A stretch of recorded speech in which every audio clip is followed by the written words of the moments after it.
Lionel Messi just became the all-time leading goal scorer in World Cup history. 21 goals across 6 tournaments, more than Ronaldo, more than Klose, more than anyone who has ever played this game on the biggest stage there is. He has never won the Golden Boot. Not once. Not in 2014, when he carried Argentina to a final. Not now, at 39, playing what is almost certainly his last World Cup.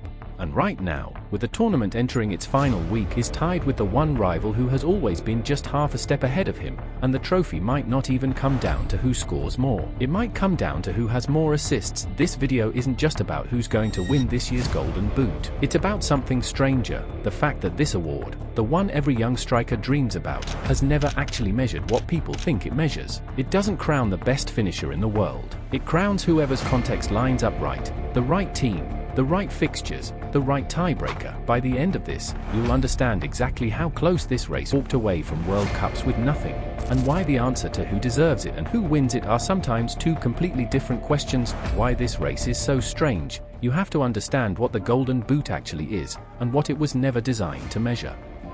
FIFA gives the award to the tournament's top scorer. Simple enough, but when scorers are tied, it doesn't go to whoever scored in bigger moments, or against tougher opponents, or carried more of their team's attack. It goes to whoever has more assists. If that's still tied, it goes to whoever played fewer minutes to get there. That means two players can be, statistically, dead level as goal scorers, and the award still splits cleanly in one direction. Go back through the history of the award and you'll see totals that look almost unrecognizable by today's standards. Just Fontaine scored 13 goals in a single tournament back in 1958, a record that still stands, and isn't especially close to being broken. Gerd Müller managed 10 in 1970. Compare that to recent tournaments. Mbappé won in 2022 with 8. Kane won in 2018 with 6. James Rodriguez won in 2014, also with 6. The eras aren't comparable because the game isn't comparable. Different formats, different squad depth, different tactical eras, different amounts of games played. A 6-goal haul in 2018 and a 13-goal haul in 1958 are, in a real sense, different sports, which brings us to right now. This year's race is one of the most stacked in World Cup history, and one of the strangest. Lionel Messi and Kylian Mbappé are currently tied at 8 goals each, the two of them dragging their national teams through the tournament almost single-handedly. Lionel Messi and Kylian Mbappé are currently tied at the top of the FIFA World Cup 2026 Golden Boot standings with 8 goals each, and Mbappé only drew level after netting in France's quarter-final win over Morocco. Here's where it gets interesting. If the two of them finish level,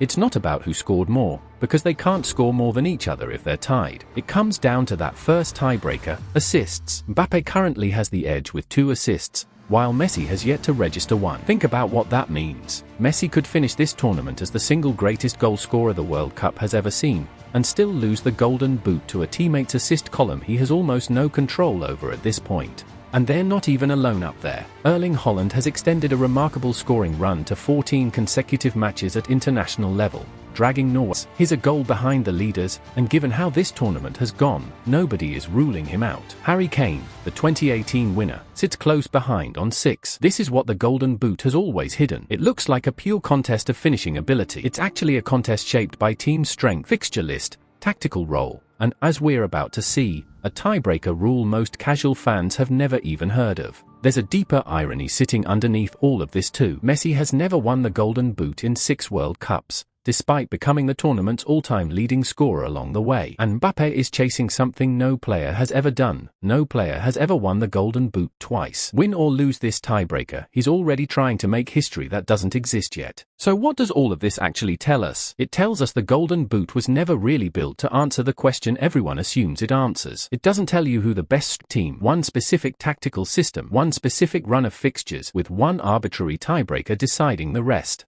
That's not a flaw exactly. It's just a limitation nobody talks about. The award still means something. Surviving deep into a World Cup while scoring at this rate is genuinely rare air. But it's an award about context as much as it's about talent, which is why this year's race matters so much. You have 3 players, Messi, Mbappé, Haaland, all operating at a level that would have run away with the Golden Boot in almost any other tournament in history. The fact that they're bunched together isn't a coincidence. It's what happens when the sports talent pool at the very top gets this deep, this fast, and it's why the ending of this race, whichever way it goes, is going to say more about football right now than any individual highlight reel could. Whoever wins this year's Golden Boot, the deeper story isn't about to change. The trophy will keep doing what it's always done, rewarding brilliance, but only the version of brilliance that survives the accident of tiebreakers, tactics, and timing. Messi may finish this tournament as the greatest goalscorer the World Cup has ever produced, and still go home without the one individual trophy that's eluded him his entire career. That's not an injustice. It's just what happens when you build an award around a number instead of a story. But maybe that's the real lesson here. The best players in the world don't need a trophy to prove what they already showed you on the pitch. The Golden Boot isn't the story, it's just the scoreboard for one.